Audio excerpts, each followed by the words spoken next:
rétablir toutes choses.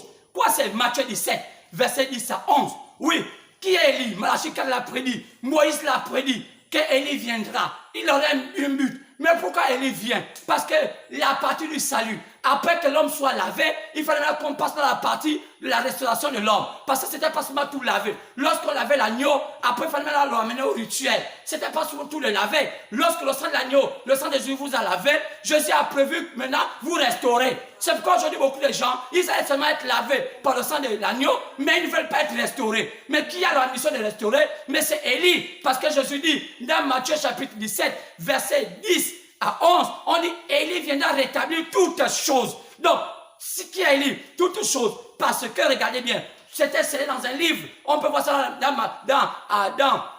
dans Daniel chapitre 12, verset 4. Qu'il y avait un livre qui était scellé des mystères. Ce mystère qui devait restaurer l'homme. Alors on peut voir ici, voir ça dans Apocalypse chapitre 5, partant du verset 1, que seul l'agneau, qui, Jésus-Christ lui-même, avait la mission de connaître ce qui était caché à l'intérieur. C'est pourquoi? Parce que c'est le seul qui est l'alpha et l'oméga. Regardez bien, c'est pourquoi remarquez que comme Jésus, en ce temps de la fin, ne peut plus être visible. Il ne va être visible que lorsqu'il viendra prendre l'épouse. C'est pourquoi remarquez qu'il est obligé de faire paraître un prophète tout le temps de la fin, parce que selon Amos 3,7, que Dieu ne fait rien, ça va révéler son secret, c'est le prophète. Dieu descend toujours au travers des prophètes. Comme il est venu en tant que fils, il était un prophète. Quand on l'appelait fils de l'homme, il était un prophète. Jésus était un prophète. Malgré qu'il soit un messie, mais il était un prophète. Donc au temps de la fin, il a la seule manière pour lui de pouvoir amener, qu'on fait connaître aux gens ces mystères. Il faudrait que forcément, il puisse se révéler à un prophète, parce que Dieu ne parle qu'au travers des prophètes. C'est pourquoi cela. Pas les prophètes de ce monde, comme on les voit aujourd'hui. Ils sont nombreux qui s'autoproclament. Quand on va au Nigeria, on va en Afrique du Sud, on va par-ci par-là, en Côte d'Ivoire, il y a tellement de prophètes. Pas ces gens de prophètes, pas les délinquants prophètes comme ça, pas la qualité là, mais les vrais prophètes. Les hommes, ouais, il n'y en a eu que 2, il n'y en a eu que 3. Les majeurs, les autres là, ce sont des petits prophètes. Mais il faut d'abord savoir si leur message s'accorde à ces 3 là. Chaque homme de Dieu qui ne s'accorde pas au message ni de Moïse, ni de Jésus, ni de celui qui va venir au temps de la fin, n'est pas un vrai homme de Dieu, c'est un faux, c'est un démon. Parce que vous remarquez que tous les prophètes se sont toujours accordés entre eux, et seuls l'Ancien Testament se sont accordés avec Moïse. Seul le Nouveau Testament, à laquelle vous se sont accordés avec Jésus, parce que les apôtres, lorsqu'ils parlaient, ils se référaient à Jésus. Mais Jésus nous renvoie au point du temps de la fin. Pourquoi? Il dit, lorsqu'il viendra, il rétablira toutes choses. Donc, celui qui a la mission de donner aux gens la connaissance de ce qui va se passer sur la terre. C'est pourquoi il passe dans Jean chapitre 16. Il dit, il vous dira les choses à venir. Qui c'est? Pas moi, Élie. Mais quand vous regardez ces livres-là, Élie n'a pas le devoir de lire cela. C'est quand vous remarquez bien, d'après chapitre 10, partant du verset 1, on voit Jésus descendre. Qui descend? Jésus. Parce que quand Dieu descend, souvent sur la terre, on dit que c'était un archange. Parce que lorsque Dieu combattit même contre Satan, il utilisa l'archange Michael. Dieu n'utilise pas lui-même sa propre force lui-même. Il utilise une force intermédiaire. Parce que Dieu est tellement puissant que quand même dans le combat entre Satan et Dieu, lui-même il ne descend pas. Il vient sous la forme de l'ange Michael. Oui, bien aimé, lisez ça. C'est l'ange Michael qui commence contre Satan. Celui qui a boxé Satan. C'est quand on remarque que c'est un archange. On dit l'ange puissant. Dans notre thème d'Apocalypse chapitre 10, pendant le verset, on dit je vis un ange puissant descendre. En d'autres termes, ça veut dire je vis un archange descendre. Oui, lorsqu'il descend, remarquez bien, il détient un livre entre ses mains. Oui, c'est la lune de la rédemption. Mais remarquez bien, il crie comme une voix qui rugit, comme un lion. Remarquez bien sur la forme de lion de la tribu de Juda. Cette fois donc qu'il descend ce livre-là. Mais regardez, il ne peut pas parler. Pourquoi? Parce qu'un esprit ne peut pas parler s'il n'utilise pas un corps. Donc il doit normalement programmer un prophète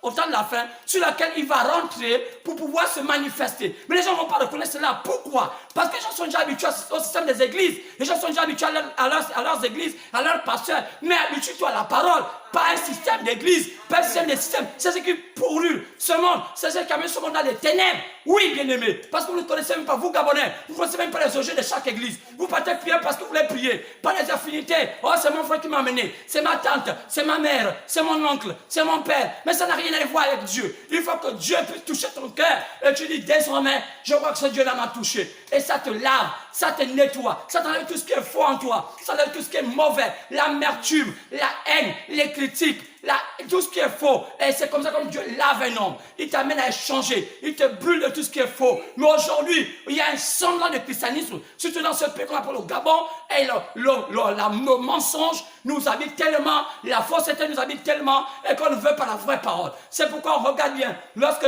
Jésus a prédit ça, la venue de ce troisième homme, regardez qu'est-ce qui se passa. Regardez bien, il a dit que, après chapitre 10, verset 1, lorsqu'il fait cela, il crie une voix forte, Jean va écrire. La Bible dit qu'on a dit à Jean de ne pas écrire. La mission n'était pas destinée pour lui. Mais on dit, au verset 7, mais qu'à la voix du septième ange. Mais qui est cet ange?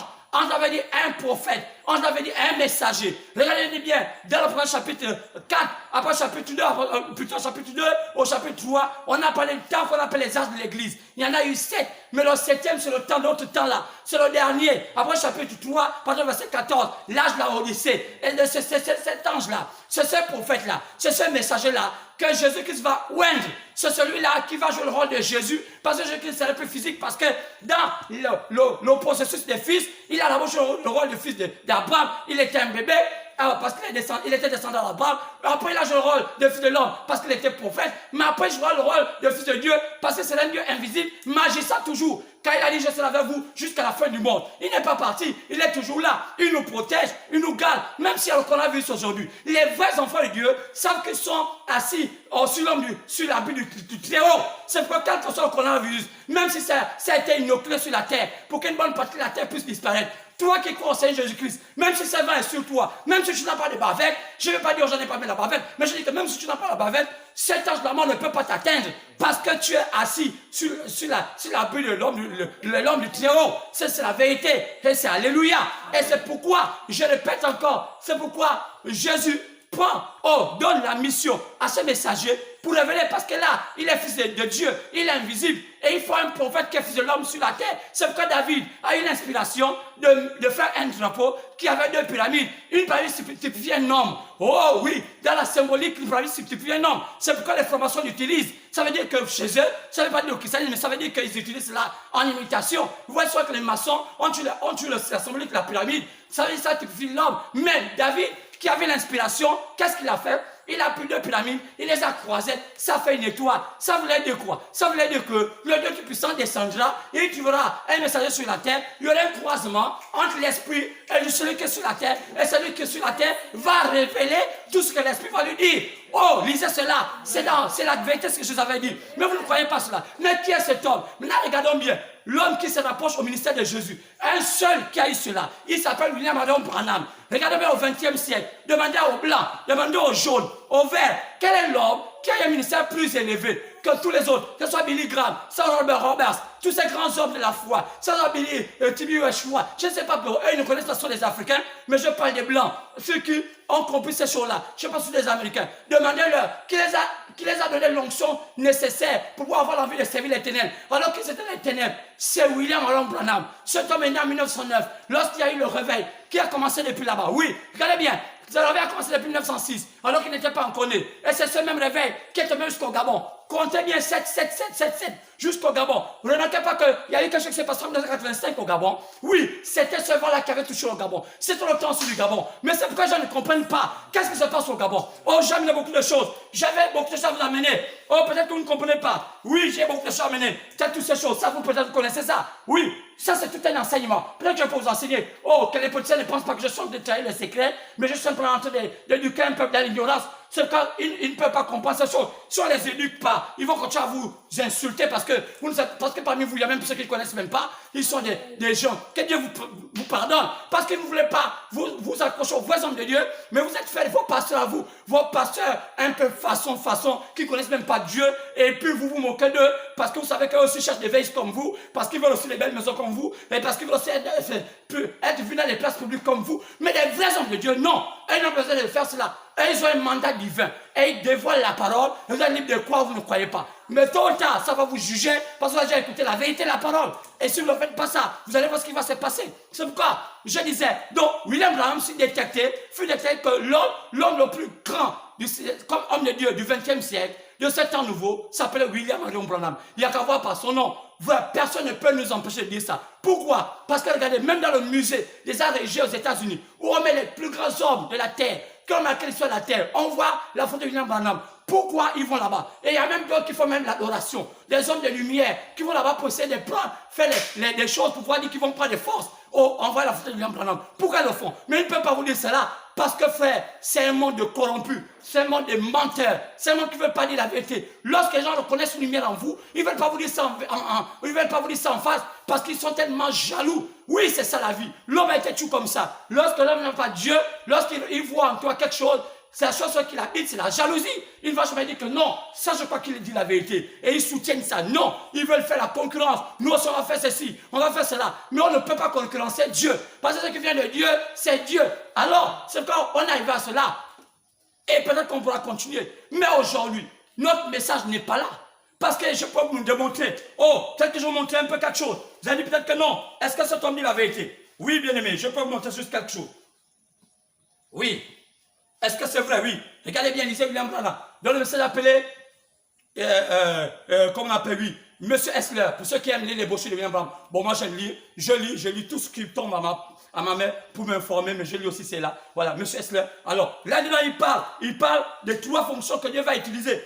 Page 32, oui, les 3 fonctions. Il dit, un sur Moïse, l'autre sur, voilà, on peut voir cela. Oui. 32, oui. Si nous sommes, oui, regardons bien, nous sommes là, il dit, bien sûr que c'est un grand mystère, mais il a été résolu entièrement. Il n'y a pas un Père, un Fils, un Saint-Esprit, c'est-à-dire 3 dieux, mais un seul Dieu en 3 offices. Il y a 3 offices, donc 3 fonctions.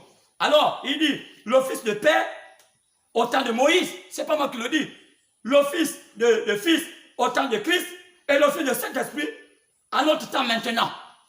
Pourquoi? C'est pas moi. Donc, effectivement, et on peut encore donner, j'en ai beaucoup comme ça. Oh, comme je n'ai pas de temps, je n'ai tellement, d'où j'entends aujourd'hui, parmi les palamistes, il y a tellement de doctrines qui naissent. 8e messager, 3e Adam, de fausseté. Oh, je vais encore vous apporter quelque chose. Dans l'arche, c'est écrit là, sur vous là, qui venez au Gabon, qui sont de Congolais, Nigériens, qui tout ça. Je ne suis pas xénophobe, je ne suis pas raciste. Mais je vous dis, il n'y a pas dans le message appelé l'arche. Il dit, il n'est pas convenable qu'un étranger aille s'établir, c'est écrit ici, qu'il aille s'établir pasteur dans un pays étranger. Car ce n'est pas biblique, ça ne se fait pas. Vous pouvez être un missionnaire, vous pouvez aller aider un pays, mais vous retournez là où Dieu vous a positionné. Et vous prenez la nationalité gabonaise, et vous dites que Dieu vous a révélé, et vous êtes en contact avec la parole, et il y a beaucoup de Gabonais qui soutiennent ça, et ils construisent des grands bâtiments, et les Gabonais sont là. Vous êtes corrompus comme vos pasteurs là. C'est ça qui montre même que vous êtes dans la corruption, vous les Gabonaises, et les Gabonais qui soutiennent la fausseté. William Branham n'a jamais dit cela. Je peux vous dire plusieurs citations, sans compter ceux-là qui disent les bandes. Je vais vous le montrer ici. William Branham dit que dans ce temps de la fin, il faut des vrais docteurs parce que ce message n'est pas dans aux petits bébés pentecôtistes. Il y a des gens qui doivent avoir l'onction de pouvoir creuser. Parce que c'est une question de haute tension. Et vous maintenant, j'entends même des chanteurs que les Gabonais ont fait pasteur. Des chanteurs, je ne peux pas ça chante. Parce qu'un chant est soumis à la parole. Que Dieu vous pardonne. Parce que le diable est en train de vous haine. Et vous êtes en train d'induire le fils de William Branham Joseph pour dire que non, il est maintenant le prophète majeur. Je n'est pas prophète majeur, mais c'est une catégorie que Dieu a suscité un prophète modèle pour faire quoi? Oh, ce n'est pas ça mon message. Le même message du jour, c'est quoi? Le message du jour, c'est ce que je suis en train de vous dire aujourd'hui. Parce que ce n'était pas ça, ce n'était qu'un avant-goût. Le message du jour, c'est aujourd'hui. Attention, danger. Le temps de Joseph passera-t-il inaperçu parmi les nations? Est-ce que vous savez ce que j'en suis sûr de dire aujourd'hui? Oh, vous allez dire, mais qu'est-ce que le type est en train de raconter? Mais c'est parce qu'on vous a aveuglé. Vos papas vous ont aveuglé, ils sont des sorciers, et vos soeurs vous ont aveuglé, vos tantes vous ont aveuglé. Je voudrais vous dire aujourd'hui ce message, attention danger. Le message du jour de ce dimanche 26 avril 2020, c'est attention danger. Le temps de Joseph passera-t-il inaperçu parmi les nations? C'est une question. De quel Joseph s'agit-il? Oh, et j'ai pris le livre de Genèse, chapitre 41, partant du verset 57.